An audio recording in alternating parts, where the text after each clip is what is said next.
So yeah, just a quick disclaimer for this particular video. I don't think it's suitable for children. I don't think it's suitable for children. I think it's rated 15. Yeah. Rated 15, 17, something like Yeah. that. It's rated for a mature audience. And so we want maturity from people watching it. And please don't watch this with your young children because it's not suitable for them. We're not going to tell you what we're going to talk about, but it's not suitable for them. Yeah, just a quick disclaimer. Assalamu alaikum wa rahmatullahi wa barakatuh. Alaikum salam wa rahmatullahi wa barakatuh. Ustad, how are we today? Alhamdulillah, Ustad, how are you?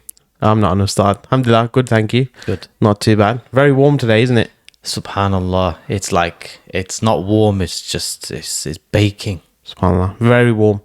To the sisters that are covering during these days, man, fair play. May Allah reward you. Enough love, as they say. Big shout out to the sisters. Respect. MashaAllah. Yeah, absolutely. Amazing. Let's dive straight into it, inshallah. Off script, once again. Massive issue plaguing the world, I would say. Not just the Muslim community, but generally as well. Okay. Pornography. Massive issue. Where should we start? Where do you start? Pornography, subhanallah. I think it's the biggest. It's bigger than all the film industries. It's bigger than all the it's bigger than the music. It's basically the biggest industry that we have. Yeah.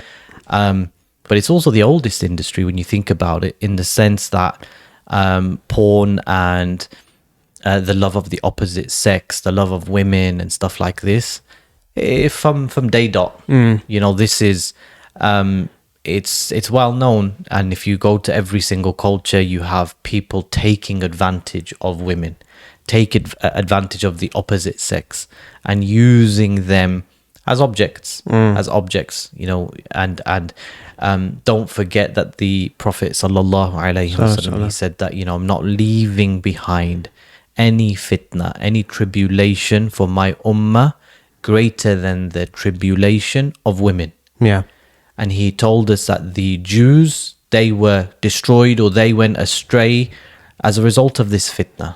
Okay, now that will get the feminists hot under the collar. But what we mean by this is that pornography and the subjugation of women and the use of women as mere objects of desire and nothing more than that has been going on since day dot. Yeah. And Islam has come to free and liberate the woman from that. But yeah, that's what I want to start with, is the fact that this is not a new industry. This industry has been around in one form or the other since Iblis declared his war on the children of Adam, and he said, oh Allah, you know, I'm going to mislead all of them except for your chosen slaves. This is one of his greatest traps. And I think, yeah, Jazakallah khair. I think since the advent of the smartphone, I think that it's come to the fore. Absolutely. It's something that before growing up, maybe you wouldn't be exposed to it for a very long time. You wouldn't be exposed to it. Now, kids as young as sort of 10, 12, 14, maybe even younger than that, as soon as they get on that smartphone, within 5 seconds, they could be on a pornographic site. Within a few clicks, right? Yeah. The algorithms, within a few clicks, starts off on something innocent, and within a few clicks, you're one advert on a game, and they're gone. So no doubt the fitna now is massive, and it's come into the palm of your hand. Whereas before you'd have to go out and search for it. Absolutely. And go out into the shops and buy it or wherever. Now it is literally 5 seconds away. I think before, if you wanted pornography, you had to, like you said, you had to go out and search for it, and you had to go to the places, you had to go and buy that magazine, or you had to go to that adult shop or whatever it was, or go to the video shop and, you know, under the counter jobs, whatever. Now it's so easy, and the statistics on children by the age of like 10 or 11, like 80% of them have been exposed to pornography in one form or the other. It's scary. So I think that's the first point that we've got to make about pornography, is that it has percolated through every single level of society. You know, it's no longer the preserve of perverted old men or people who have this crazy sex desire with, they're just perverts. Every single level of society now has been touched by porn, and men and women, and that's something we'll talk about later, inshallah. But porn is a drug, right? I mean, maybe you can tell us a little bit more about the stuff that it does to your brain and the rewiring of the brain, because I've looked into it and I tell you, it scares me. No, go on. Talk to us about it. So when you watch pornography, there's a feel-good drug called dopamine. When you exercise, when you have an achievement in life, when you do anything praiseworthy or good, or you've done something, the brain releases this dopamine. That's why people like to go to the gym. They feel good afterwards. They've run a marathon, whatever. They feel good. You've achieved something. The brain gives you this reward, dopamine. Okay. Now, with pornography, imagine you go out onto a porn site. You open that site, and you see woman after woman after woman after woman after woman. The way, and you're not seeing just their faces, you're seeing their whole bodies, and you're seeing what you're seeing. The way that Allah has created us and created men, okay, is that when you see your wife, and it's supposed to be your wife, when you see her naked or you see this, you get that feel-good rush of dopamine, okay? So naturally, the way that the body has been created, you see that first woman, you get a dopamine rush and another rush and another rush, and you're seeing some crazy stuff going on. Your body is dumping dopamine into your brain at a serious rate of knots, okay? What then happens is, as with all drugs, like the balloon, like NOS, like with coke, like with weed, the receptors, they need a bigger hit next time. So what starts to happen is you start to watch pornography. The first few times you're getting this mad rush, it feels good, whatever, and then what happens is the brain begins to rewire itself, and now it's getting used to this dopamine. It's getting used to this environment, this chemical which is being released. So the next time you need a bigger hit. But of course, the bigger hit is not achieved unless you have something that wows you again, right? So now what you're doing is, in order to get that bigger hit, you're watching more and more hardcore porn, harder porn, more like crazy stuff, more fetish-based stuff. What eventually then takes place is you become desensitized. And pretty much every single pedophile, look where it started, pornography, pretty much every single pedophile started off with a porn addiction, and then they realized that there's no way to get this fix other than to start looking at the illegal. Because when you are no longer allowed, now, okay, I'm stepping into the bounds of the illegal, you get that excitement. This is illegal. I shouldn't be doing this. It's wrong. It's looked down on by society. That's how they are just dopamine addicts. And so one of the effects of porn is that it is rewiring the brain, and so we can say that the rewiring of the brain leads to a need for more and more hardcore porn, more and more fetish-based, crazy-based stuff. You're getting worse and worse and worse, and it's a slippery slope, and it ends up at pedophilia. So if you don't stop it, it will just carry on, and you think it will get to a point where it will be pedophilia or just extreme porn. Extreme stuff, extreme porn, and it will lead to eventually pedophilia. Because it'll get to a level which even the most extreme stuff, where they're battering the woman and stuff like this. There's even some form of porn where it's supposed to be rape, and it's actually supposed to be real rape. So they actually rape women, and then they this is on the dark web, and stuff like this. So that's when you start getting these mad exchanges.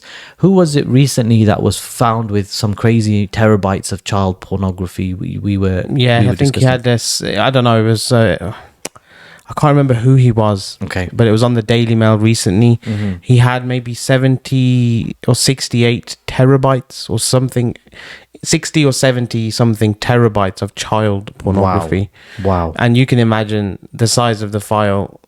So you're talking days and days of porn if you're talking in video length. That's and child porn. And it was all child porn. All child porn. Allah musta'an. So, like you say, maybe he started off on pornography, and it's led That's to where this. it starts. Isn't Yeah, it? You know, your cokehead or your crackhead or your heroin addict doesn't start with heroin. It's a slippery slope. and if you don't stop it, if you don't sort of realize that you're on this slippery slope, then it's a very slippery slope. Of course it is.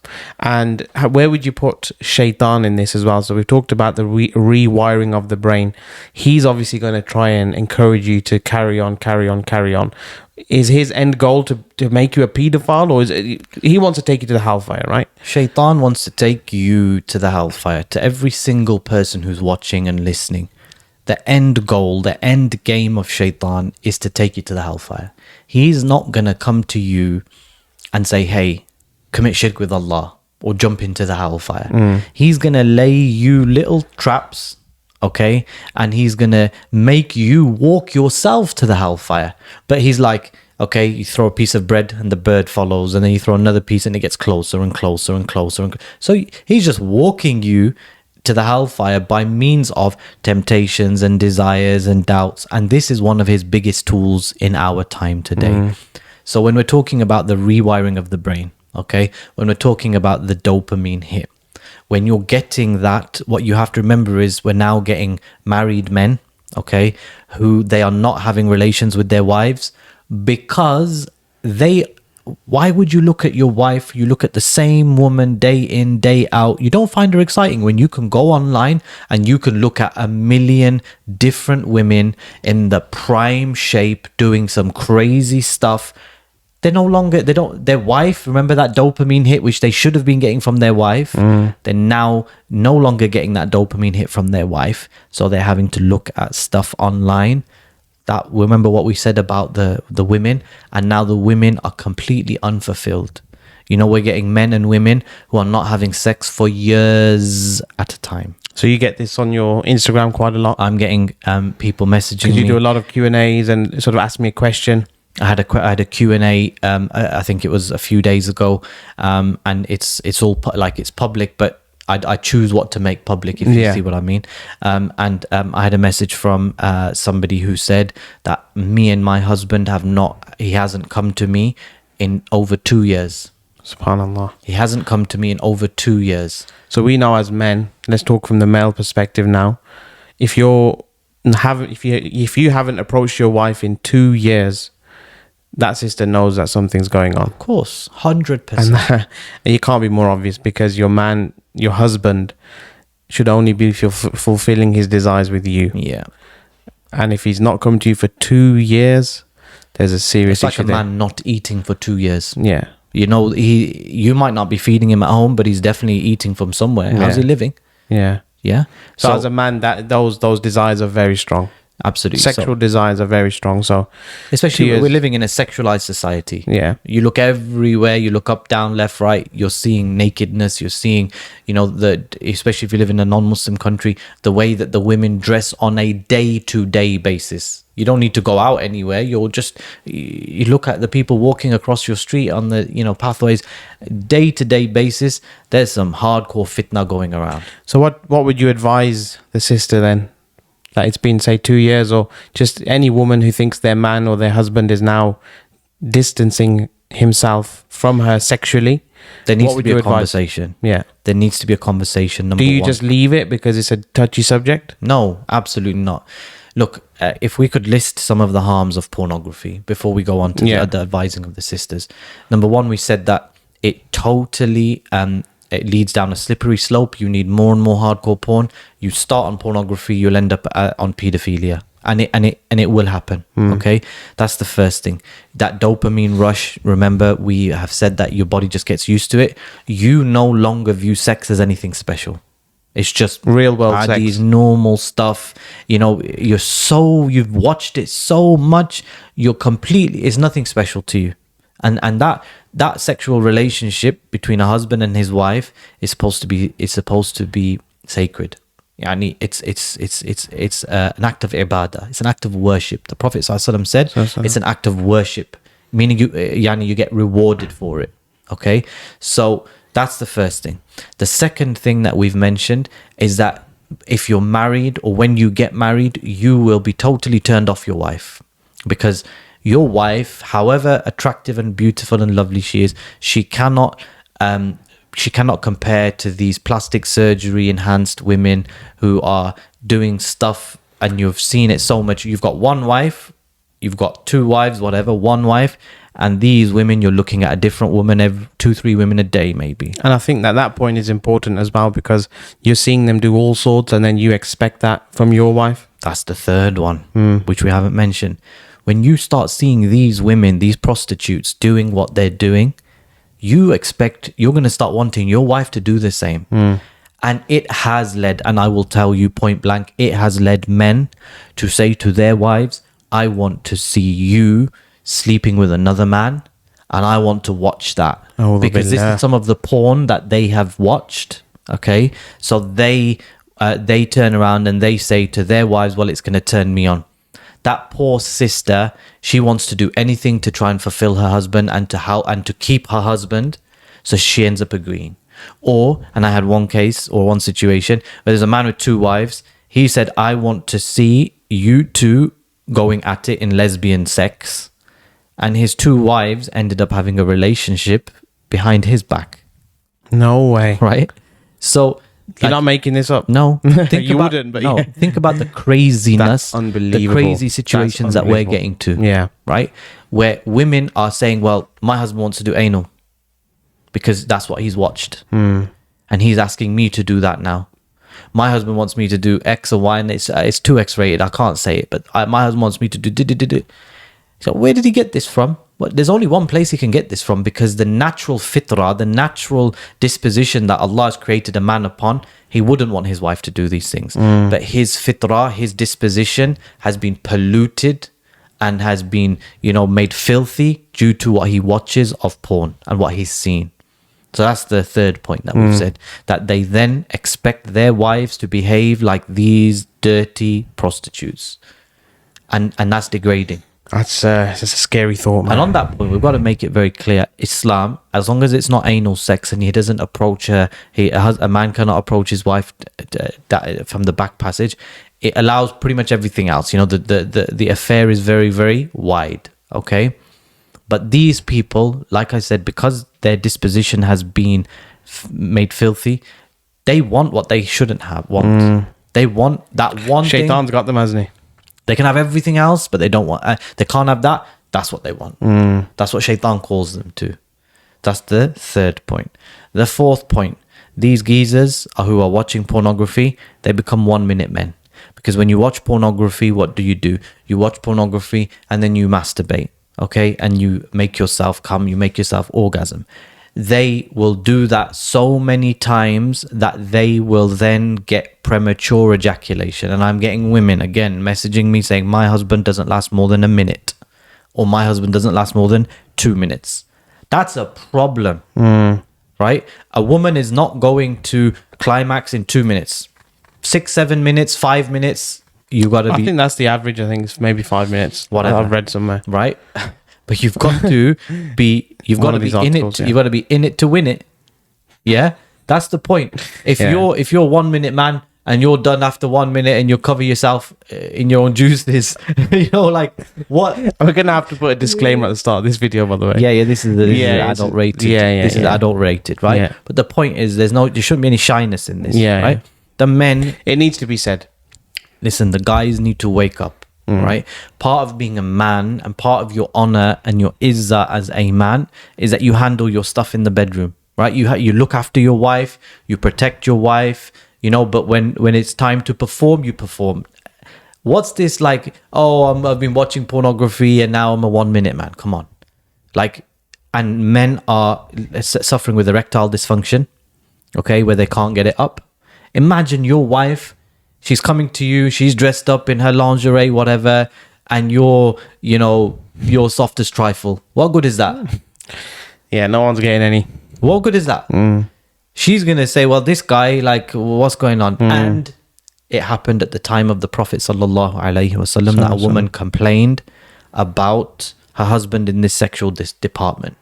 Okay. Yeah? And the Messenger of Allah alayhi salatu wasalam and Islam in general, if he's not If he's not in it to win it, and he's not taking you where you need to be, and he's not showing you the good stuff, then you can get out of that relationship. But we need to put a disclaimer here. And Yeah. we're not asking anyone to divorce based upon this. please. We're not saying to a sister, last night your husband didn't didn't make you climax, so now And you don't have stupid expectations as well. don't have stupid expectations. The way you're not a porn star, your husband's also not a porn star, yeah. right? Because the sisters are now watching porn. A lot of sisters are now watching pornography. Okay, when I say a lot, I mean it's no longer a male-only problem. It's a female problem too now. Yeah. So maybe you could tell us more about that. What about a female watching it? Yeah. Well, again, it's in the palm of your hand, so it takes 10 seconds to access it. Sisters now, I think we can approach this speaking to the brothers, but we have to also branch off and say the sisters are being affected by this badly as well. I can't say any more on it. You're the one with all the stories and all the experiences online. Have you had many sisters come to you and say, I'm addicted to porn, or I'm watching porn? Yeah. You have? I've had women come to me saying, I know my sister is addicted to porn. How do you know that? They see them, or they've caught them, or they've they've confided in them, or whatever. And point number 5, pornography leads to promiscuity. Pornography leads to zina.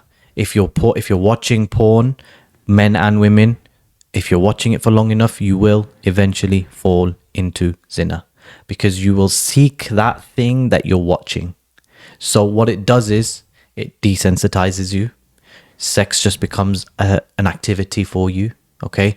And then you will become a loose woman, or you'll become a loose man.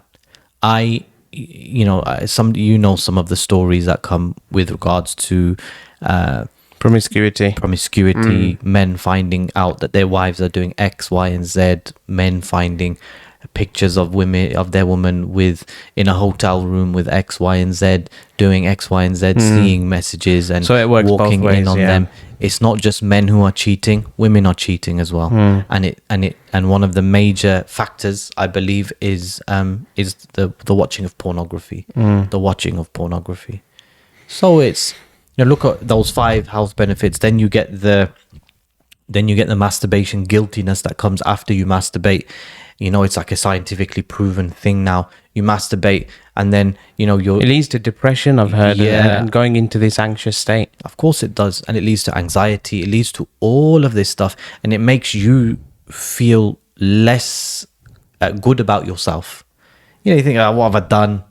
I gotta go clean up now. And like just think about it, right? So it's a disgrace for life. It's called the secret habit. Yeah. In Islam, it's known as in the Arabic language, known as the secret habit. Okay, and it's just it's not very manly. So one angle I want to ask you about, say if you're in Pakistan, Saudi Arabia, you can't. Pakistan, which has the highest search rates for porn. Was it gay porn? Gay porn. So Egypt is number 1 for porn. Okay. I remember reading an Muslim article. country. Yeah, Muslim country. Gay porn, Pakistan. Number 1. Muslim country. Anyway. Well, yeah, they're going for donkeys over there as well. My friend. I'm not going to say it. Not just Pakistan, but in a lot of these countries. Where there's a hole, there's a what goal do the brothers do in these countries? Because we do get people watching in these countries. They don't have access to women. They can't get married because they're living in a village, they don't have the money, whatever it might be. They turn to porn. That's their only way of relieving their desires. I was going to say it's a difficult one, but is it a difficult one? Well, it is. Firstly, we feel your pain, brothers. Right? It's not. Because you know what? We have grown up in this Western society where we're used to seeing legs. We're used to seeing chest. We're used to seeing arms of a woman I'm talking about. Not because we've been looking at that, but it's a norm in society, right? Wherever you go. Yeah. Wherever you go. Especially if you haven't been practicing for a period of your life, you will have seen that stuff. Okay? So imagine then going to a place where they're all covered up. And the most that guy who's got raging desires, the most he sees is an ankle or like a little bit of shin or something like this, right? Maybe a bit of like the scarf moves so they get a bit of collarbone or something, right? Then you open your phone and you open TikTok which is huge in these countries, by the way. Yeah. Huge. Facebook, not so big. Instagram, okay. Snapchat, TikTok, woof. It's on a different level out there. And you see these girls twerking, and you see these girls dancing and doing whatever they're doing. Wearing some crazy clothes. It's like... or lack of. It's worse than a kid in a candy shop and saying to a child in a candy shop, listen, do whatever you like. He's going to be like, his eyes are bigger than his... After a while, he's going to get sick of the sweets. He's going to harm himself, right? Likewise with pornography, it's the same thing. What you're doing, you've said it's a release, but think about it. Is it a release though? You've watched something, you've then done what you've done, and you've had a release, but you're now more deeper into that circle. So it's like, Sheikh Al-Albani, he mentions concerning a certain thing. It's like an alcoholic who's drunk trying to relieve his drunkenness by drinking more alcohol. Doesn't work that way. You've got to go cold turkey, as they say. You've got to go cold turkey, and it's just not worth it. It's just not worth it. And I will say, I feel that we as Muslim men, many of us within this community, we are doing wrong by our Muslim sisters. In what sense? Our Muslim sisters haven't enjoyed the physical aspect of marriage the way that they should. Some. I'm not saying all. I'm just saying as a general thing. If you're watching porn and stuff, blah blah blah, you're not gonna do your wife the way you should be. Like doing good by her. Yeah. I don't mean it in that way. Although it might be understood by that. Yeah, it means the same thing in a roundabout way. You're not going to take her to the heights that she should be able to go to. The view from those places is lovely, and you're just showing your wife the first floor. So what is the Burj Al Arab, the Burj Khalifa, and you're something a mile tall, and you're showing her the first floor, and she's mashallah, wow, she's innocent, she's never had anything like this, so she thinks the view from the first level is great. Imagine taking it to the top. But that's the thing, isn't it? If she thinks that level is okay, then that level's fine, no? Yeah, but then some of the sisters, they're coming from pornography themselves. Yeah, they're coming from relationships. So they have these expectations as well. So not only that though, they're hearing other women going, "Wow, sex is so good." It's some stuff. Unfortunately, it shouldn't be, but some of the sisters do speak about these things. You think they do? Yeah, 100% within their little circles, within their sisters groups and whatever. Yeah, there's some women. Yeah, and I'm telling you, there are some women who dread having sex. Serious? Yeah, they dread it. Because there's no foreplay, there's none of this stuff. We need to have a sex workshop or something to teach the men, how do you turn your wife on? How do you get your wife ready and get involved, get her ready for the full 3-piece meal, 3-course meal, rather than, This is my question now, is what is allowed? So dressing up, because then that could be seen as falling into foreplay that they see on porn, but just to get each other in the mood, what is allowed? Everything. Yeah, everything. She can dress up as a nurse if that's what you want. He can dress up as a pilot, if whatever. Right? Generally, men don't dress up. Like I'm just coming up with pilot. He's gonna take you on the flight of your life, right? A plumber. He can, whatever, right? Fireman, right? He can whatever, right? Yeah. But also, it's usually the wife who dresses up for the man. Okay? Yeah, you don't want the man coming in a miniskirt. In a bra. Although, some of the men do need bras, but the point is that, it shouldn't be that way. Yeah. Right? The wife, she should be wearing nice lingerie, blah, blah, blah. The husband should be smelling good. All of his underarm just hair. Enjoy it. Yeah, just go for it. It's, but don't just go for it, but you've got to get her in the mood, right? What I'm saying is go, make an effort. When a man is in the mood, it's fairly obvious. Yeah. Okay. But when a woman is not in the mood, she needs to get in the mood. Yeah. Right. There needs to be some foreplay, yeah, of course, right? Yeah. And we don't want to get too explicit, but the point is that a woman needs to get in the mood, and when she's in the mood, she will enjoy it a lot more, and it's not going to be painful for her. If you don't get your wife in the mood, you will be hurting your wife. right? She may be, she's consenting, etc., but she is not going to enjoy it. All right. Like men, we just zoom in on that one spot, right? And that's the only spot we're interested in a woman's body. But there's other ways to get a woman used to it. Like, I'll just give you a free tip, brothers. Kiss her on the neck. That's it. There's like a taster course, right? Just kiss her on the neck. I think we should release a course. And, we should and spend 30 seconds in your mind. You're thinking, this is boring, right? But kiss her on the neck for 30 seconds and see what that does to your relationship in the bedroom, whatever, right? So anyway, there's gonna be unmarried brothers here now. They're getting hot under the collar and stuff. So let's move on. Please stick on to expanding minds, brothers. Yeah. So yeah, don't don't let that algorithm get you, brothers. So, but the point is, a man again has to know what he's doing. But if you're watching porn, you're going to have premature ejaculation. You're going to have erectile dysfunction. If you're a sister, you're going to have crazy expectations of your husband. You're gonna watch a 35-minute porn film, and when your husband doesn't last 35 minutes, you don't understand that there's multiple takes, and that guy probably ejaculated, that porn star probably ejaculated 3 times, but you didn't see that. You and he's on all sorts of stimulants and Viagra, etc. So he's taking drugs, blah blah blah. So the point is that you then, it's like what are you gonna? So what enjoyment are you gonna I'm have? just thinking now from a sister's point of view. If she's had these expectations, maybe she's listening, and her husband is there, and he only lasts 2-3 minutes. What would you advise? Again, what I would say is communication. Again, you go back to it. Communicate what you think and what you think he should be doing, and he should do the same for the sisters. But everyone is different as well. Yeah, not everyone has this high sexual drive and wants to be going for 10 minutes, 15 minutes. They want to go for 4 or 5 minutes, and they're both happy. And they're happy, boring. And they're happy like that. You might think it's boring. No, but the point, what I'm trying to say is that a man, for them, it's normal. Yeah, but there's so much more to see in the world, right? What I'm trying to say is, a man, you need to be fit enough, to go for longer than 4 or 5 minutes without panting like a pig. Right, you need to be fit enough. Pig snort, brother. Whatever they do, right, or panting like a dog. Yeah. Right. You don't. What was I gonna do? Right, like sisters, calm down. Like what are you gonna do in that situation? She's like, okay, like, is this all you've got? And you're there sweating like you're in a sauna. Like, come on, guys. This is where fitness comes in. Yeah.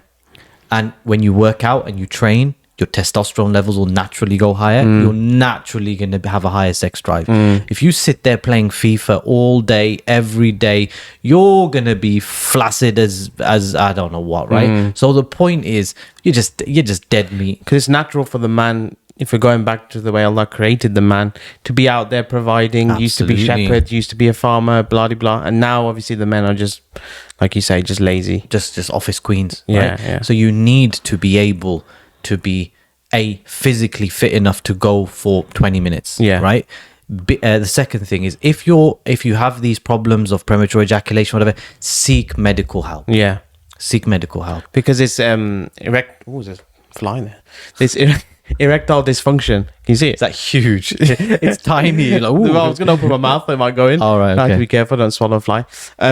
This problem of erectile dysfunction is massive now. Huge. You see it on the TV. I've seen it. I'm watching the cricket, and in between, you've got this massive, I don't know what the company's called, but erectile dysfunction and this, that. You didn't used to see that a long time ago. Not even probably 2-3 years ago, you didn't And see that. advertising and things which men watch, cricket, sports, yeah. But this erectile dysfunction now, pornography is clearly linked to that. 1000%. It's not just come out, You beat your meat, you're going to get problems. I think also, the food is a problem that we're eating. This veganism, for example, soya. I've heard that soya is so high in estrogen. It's massive. It's a massive issue. Food and stuff that we're consuming, tap water, for example, very high in estrogen. Something I would say, please stop drinking tap water. Yeah. I think that the diets now are ruining people's lives, especially this vegan situation that's going on. Soya and this type of stuff, which is a big part of it, corn. It's got a lot of estrogen content, and it hasn't got much testosterone and the stuff that you need, meat, red meat, to get you going as a man. Not too much because then you have heart problems. I'm just waffling here on food, but I like food, as you can probably tell. But you need to also be wary of what you're putting into your body as well. Yeah, 100%.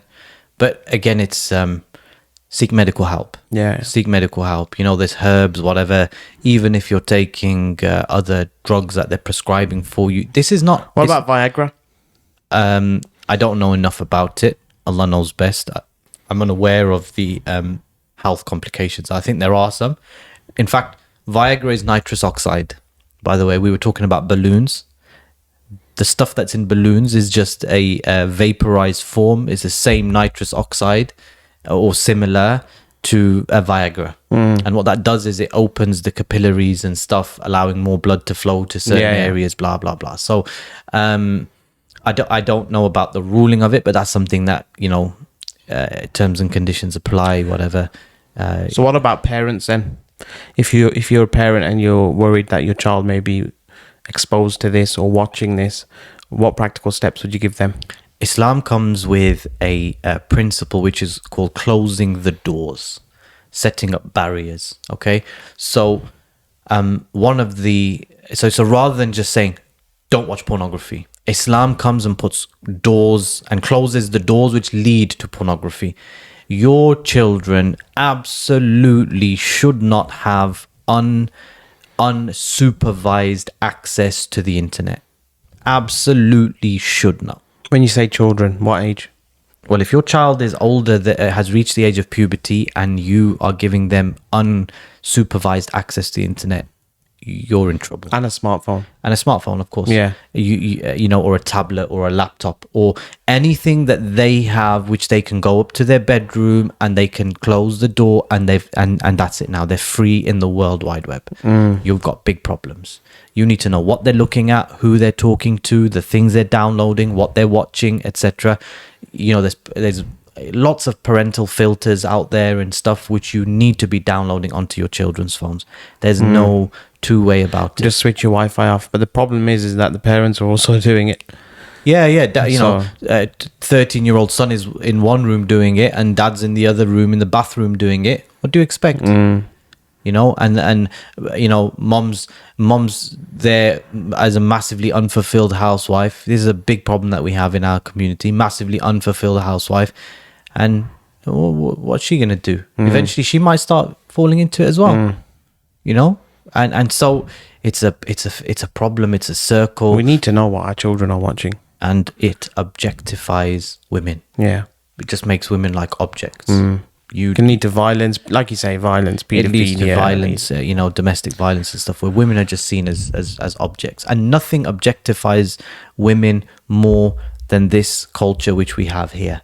It apparently frees the woman, and feminism and power to the woman and all of that rubbish. It simply subjugates her to the will of a man. And the worst thing is, it's not even the will of a man who wants to protect you. It's not even the will of a man who wants to make you his wife and respect you and wants to know where you are in order to ensure your protection and to know where you are in case, you know, there's any problems or whatever. Safety, you need assistance, you need help. He knows where you are. No one's going to get at you, whatever. Not in that way. It subjugates you and makes you a sex object. You're nothing more than a hole. That's it. He's going to use you. He's going to blow his nose, and instead of snot, it's going to be his sperm, and then he's going to throw that tissue away. He's going to throw you away. Use and abuse. That's it. And this is what freedom is. Yeah. And this is nothing better than what the animals do. In fact, the animals are better because, you know, the animals, they don't mate with 1,000 different men and, you know, like they don't think it's something good and they don't have little one-night stands. For them, it's the continuation of the species. They mate to have children by the permission of Allah to ensure the next generation comes. And this is what the way Allah has created them. You're just sleeping with one man after the next, jumping on one after the other. And that's freedom. Yeah, exactly. And this is the freedom that some Muslim women, they want. This is what I was going to come on to, the Muslim woman now. How does Islam give her this freedom and this sort of character, Muslim character? When you live in a position where every single woman is just an object, Islam comes and makes her a queen.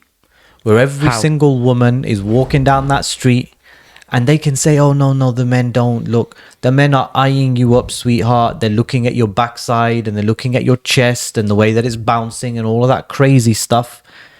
And they're looking at you. You're just a piece of meat. And then the Muslim woman walks past covered up, mashallah, doesn't give these filthy animals, doesn't give their eyes, wandering eyes, anything to feast on. Anything to feast on. And they know, you know what, we've got a chance with that first prostitute or that first girl, not prostitute, first woman, but we haven't got a chance in hell with this one. It elevates her to a level you're not even worthy of looking at this. You're trash unless you're my husband, unless we have entered into this marriage. You've got no chance, sweetheart. Yeah, and they don't even try. But then we get onto the flip side is when we're now getting to the stage where hijab is sexualized. Yeah. Anyway, we're going back to the Muslim woman. If you had a lollipop, and you uncovered it and it was lovely and sweet, what does that do? You're going to get all the flies come and they're all going to sit on it and they're all going to be attracted to that sweetness. The flies are the men, and you take it out the wrapper, that's taking her clothes off and her dressing in scantily clad clothes. All those men, all that filth and stuff is going to be landing all over that. When the wrapper, when the lollipop is covered, none of those flies have any chance of seeing or being attracted to it.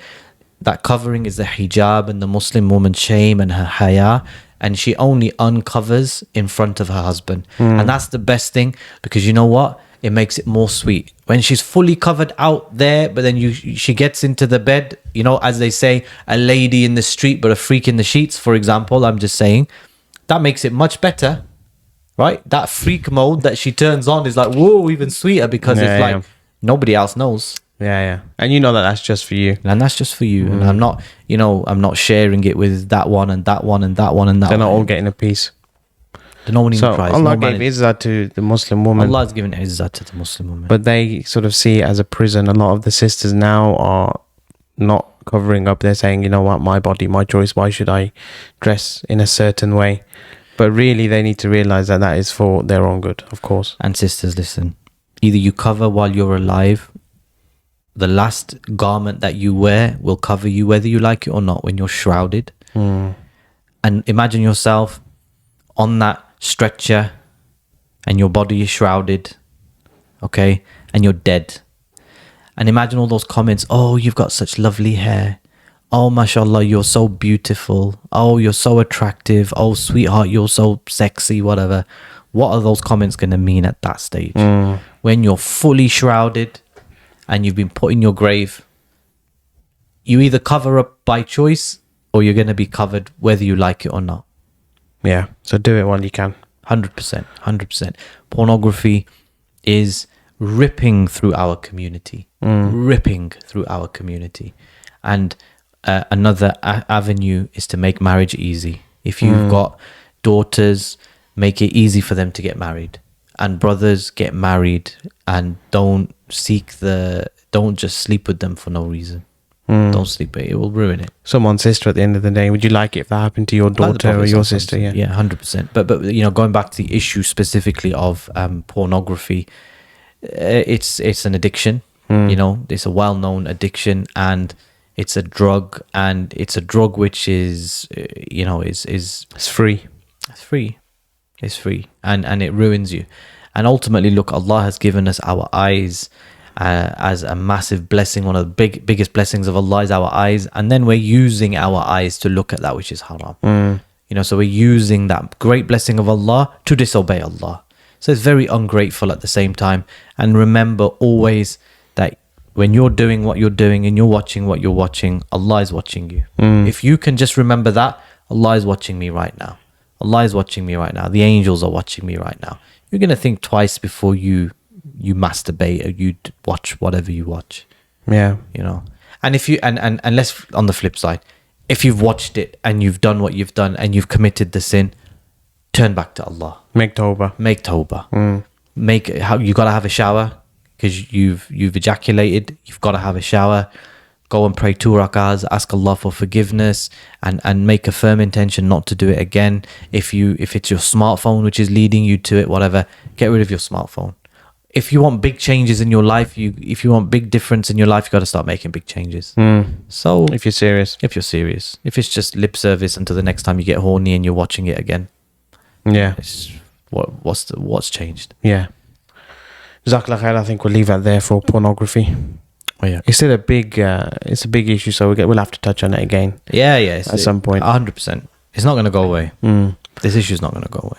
So just moving it on now to Muslim role models. The kids now are idolizing football players. Andrew Tate, Jordan Peterson.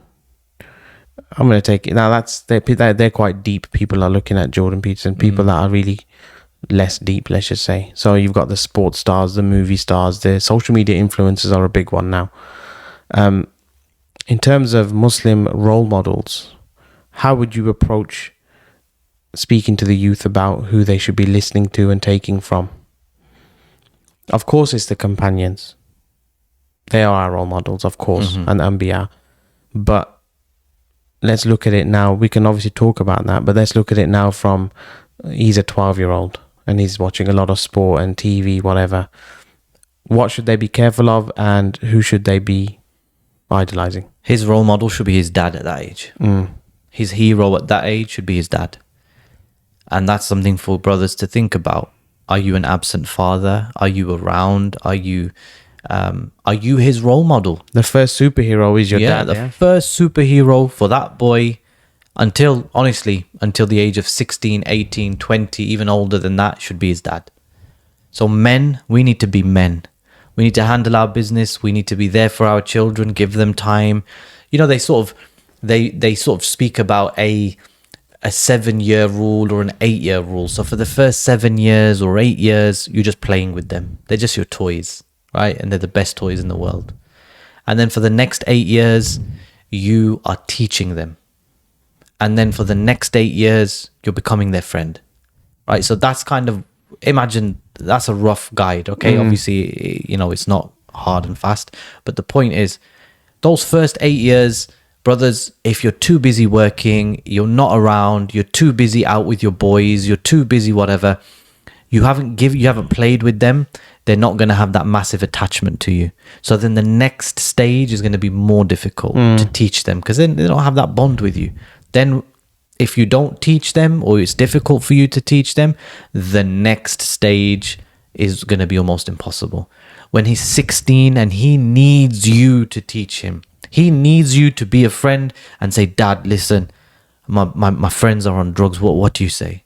Dad, listen, my friends want to go here. Dad, listen, my friends have got boyfriends. Dad, listen, my friends are talking about girls and porn and stuff.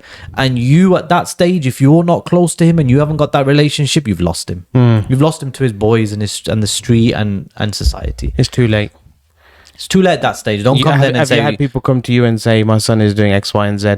Yeah. And what do I do? Maulana, my son is doing X and Y and Z. Give me an ayah of the Quran that I can read on him. It's fun, you know? I just want a quick fix, and I just say, for 18 years of neglect. أنفسكم وأهليكم نارا. That was the ayah which you should have listened to, where Allah says, save yourself and your family from the fire. That verse, you should have had that 16 years ago. And now you want to come and try and throw that verse in my face and say, give me something to fix my kid, because you were a rubbish father, because you were too busy chasing the paper, because you were too busy sleeping around and playing out, because you were too busy putting your boys and your reputation before your family. Now you're coming to me and saying, my son is addicted to drugs. Now you're coming to me and saying, my son is selling drugs, or he's involved in car crime or theft or whatever. What do you want me to do now? Yeah, exactly. You know, that ship has sailed. Exactly. You're breaking your back for 16, 18 hours a day to pay for the mortgage that your children are going to live in. But if you're there for them, what do they want the most is they want you. They want your time. That time is priceless for them. And you're there breaking your back to make those finance payments, to make those mortgage payments. Mercedes E-Class. Yeah, exactly. Why? What for? You know, your son is there and it's come to the weekend and my dad's going to take me out. Dad is too busy with his friends. Dad is too busy at work. You know what? That breaks your son. Dad's too busy masturbating in the toilet, and then disgraceful, going, man. you know, like, and that boy is there. He's seeing his other friends go out with their dads. He's there with his mom, who he's been with all week. It's not the mom's responsibility at that point to say, "Come on, son, let's go out." The father also needs to be there, and like you say, be his superhero, man. Just take him out. Spend time with him. Talk to him, love him, nurture him. He's your child. The more you flower him, the brighter, the greater that flower is going to turn out. Absolutely. And the moments that you spend with them, they will remember them forever. Forever, yeah. Forever. We both remember, you know, being young and riding through the park with our dad on the, you know, taking our bikes to the park and whatever, right? Dad used to take us to Pakistan twice a year. 18th of December, 19th of December used to come. We used to know we're going Pakistan. We used to go in the Boeing 747. Yeah. And I remember going in where the pilots were sitting and stuff. Listen, these are memories which build men. These are memories which shape an individual. At the age of 16, that boy or that man, he is molding into the man he will be for the rest of his life. And if you don't mold him, the streets will mold him. If you don't mold him, Mo Salah will mold him. Mo Salah, hey, Merry Christmas, with his bloody Christmas tree in the background, right? And, you know, he's got his Christmas stockings and stuff. And then we complain and we say, my kid is celebrating Christmas. Well, what do you expect? His idols are teaching him that. Yeah, exactly. His idols are teaching him that. You want to, you know, all sorts of crazy people, some of these Muslim footballers with their tattoos and their women all over social media. If that's what they see, that's what they'll be. Yeah. If they come home with a bimbo on their arm when they're 21 and say, I want to get married to this.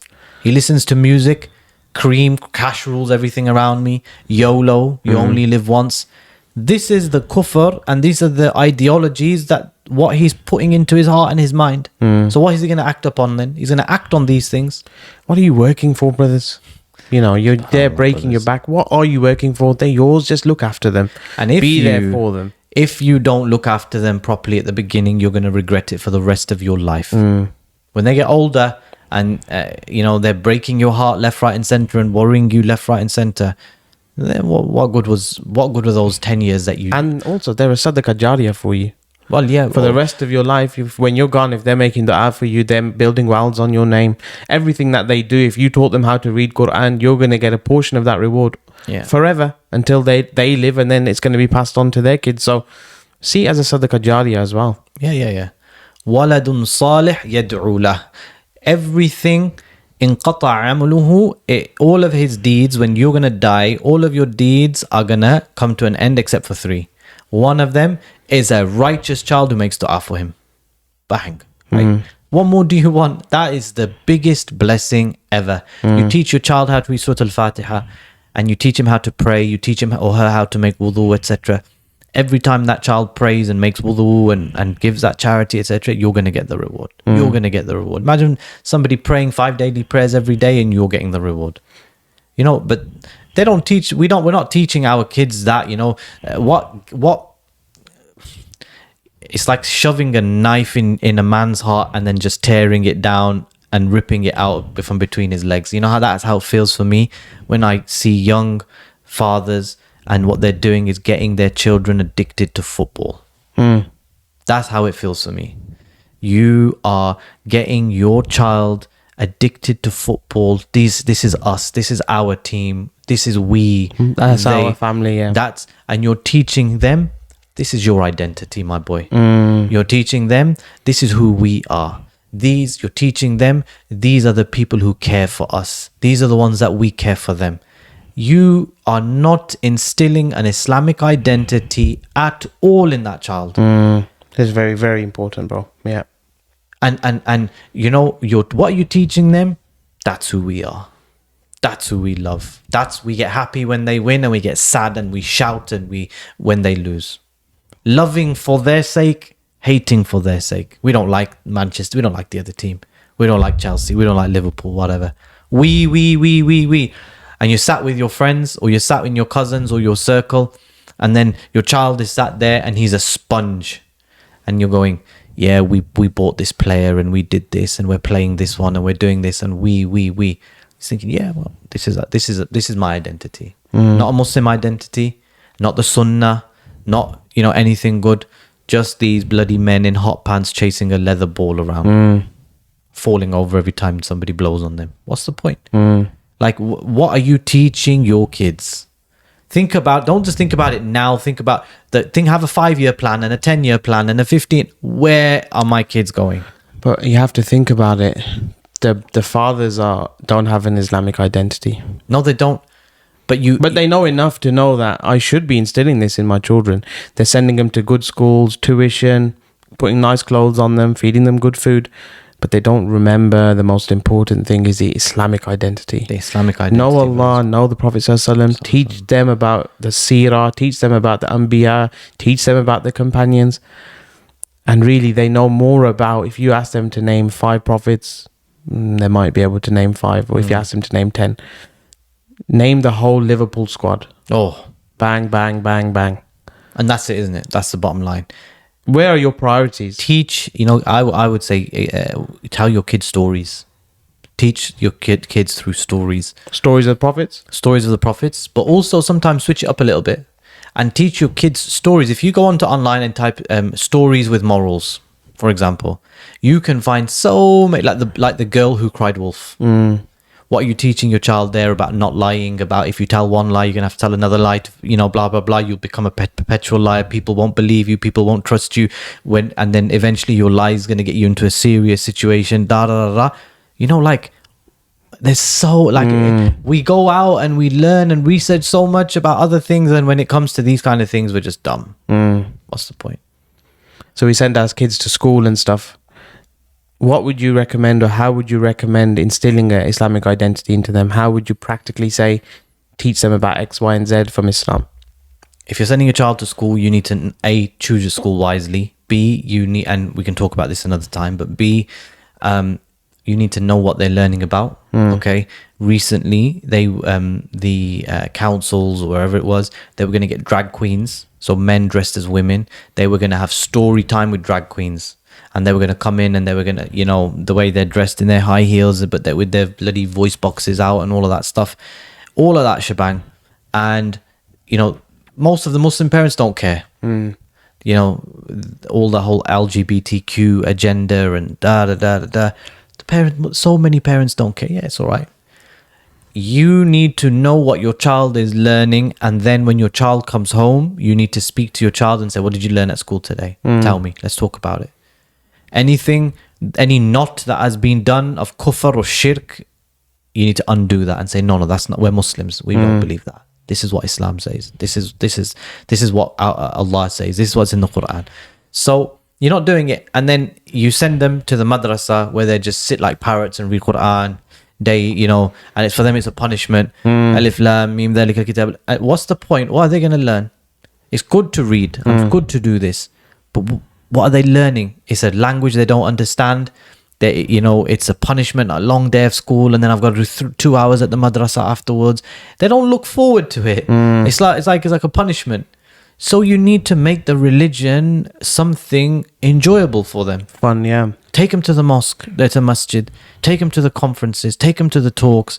Meet with like-minded people in your community. There will be some, and show them a nice side of Islam. Make Eid special for them. Eid gifts, presents, balloons, blah, blah. You know, like, do it. But you know what it is now? The parents, they just throw them. They say, you know what? I don't have time.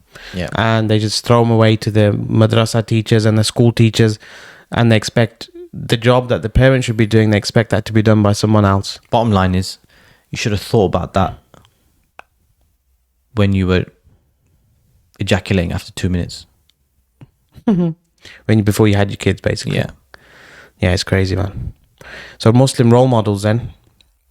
You've got Mo Salah, for example, very famous football player for Liverpool.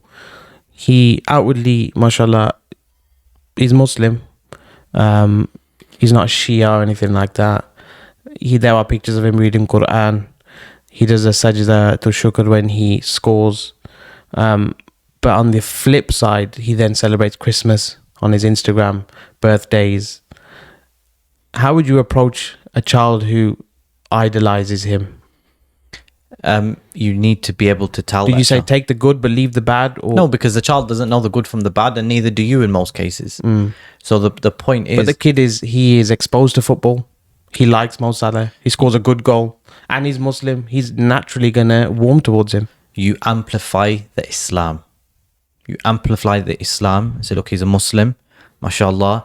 You know, he's not drinking alcohol. Look, when they celebrate and they put that alcohol over, look, he runs off because we're not allowed to be, you know, we're not allowed to drink alcohol, etc. This is who we are, our identity. Look, something's good happened for him. He scored a goal, sajda to shukr. He's made a sajda to Allah. He's amplify the good, and then correct the bad.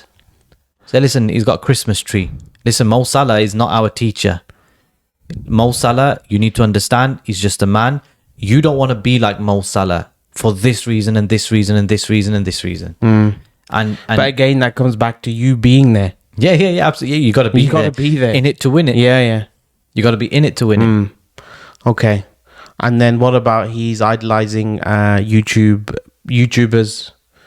Instagram stars, non-Muslim ones, because now they're watching YouTube. Think about KSI and how these people. low that aspiration is. Like, you know, rather than saying I want to be a brain surgeon, I wanted to be an astronaut. Right? I wanted to go to the moon. Some say your head is in the clouds. Yeah, but yeah, absolutely, yeah. Some say yeah. Anyway, so the point is that you have to give your children high aspirations. I want to run around with a camera vlogging, you know, playing stupid games. Think about that. You got to teach your children to be higher than that. Teach your kids to be higher than that. And how they're going to learn the best by seeing you. By seeing you. Listen, if you ask one of my sons, Ibrahim, for example, he said, I asked him, what do you want to be? I want to be a businessman. Why? I want to be like you. That's it. He's seen me. He's seen how you know, how I do or what I do. He wants to be like that. Like, that's what he wants to be. What business you want to start? I don't know yet. But like, the point is that at least he doesn't want to be an Instagrammer. At least he doesn't want to influencer, TikTok or all that rubbish. You know, he wants. The point is that there's a high aspiration there. He's seen somebody, he wants to follow that person. So, you know, you can shape that. Yeah. So what are the conclusions we can take away from today's podcast? Conclusions are, number one, porn is bad. Very bad. In any amount. There's no good. It does not lead to any good. It's an industry which is there to take you to the fire, to ruin your life, to ruin the family structure, to ruin you physically and mentally. Stay away from it. And if you fall into it, make tawbah, repent to Allah, turn back to Allah and try and stop. If you keep falling into it, keep making tawbah. Allah will not tire of forgiving you until you tire of asking for forgiveness. Meaning Allah will never get tired of forgiving you. Allah is Al-Ghaffar. He's the perpetually forgiving. Over and over and over, Allah will forgive you as long as you make tawbah. How do you make tawbah? Number one, you stop. You can't have the porn open on your phone and you're there with your tissue roll and then you're going to say, oh, Allah, forgive me, right? Doesn't work like that, right? You have to stop. You have to feel regret for what you've done. Allah's blessed me with all of this and this is the kind of slave I am. Allah's given me all of this and this is how I am showing my gratitude to Allah. Allah can destroy me in any second. So you have to feel that regret. You have to ask Allah for forgiveness. You can't just stop and that's it. No, you have to ask Allah, make tawbah, raise your hands, make dua, you know, ask astaghfirullah wa atubu ilayh, whatever. Ask Allah for forgiveness. And then make an intention, I'm not going to do it again. Once you fulfill those conditions, then Allah will forgive you. But you also need to start closing doors. You need to start putting barriers in the way so that you're not going to keep falling into it. If you know, I always watch pornography on my phone, maybe when you get home, put your phone in the basket somewhere, in a family place. Leave it in an open area so that you don't have easy access to it. Turn the Wi-Fi. It takes discipline. You have to understand you're an addict. You're addicted. Your body, your soul, your mind, your eyesight is addicted. So you got to stop. You do it subconsciously. You pick up your phone and you just bloody and you're on. On. Yeah. Stop. Oh, yeah. All right. Close the doors. Close the doors. It will ruin you sexually. It will ruin your marriage. That's what it does. And that's what we have. If you want to add anything about porn. No, I think you've nailed it. Yeah. Porn is bad. And then we spoke about the Muslim fathers and role models. Brothers, be there for your kids. Be there for your families. Be there for your wives. Step up to the plate. You've got to perform. You've got to be in it to win it.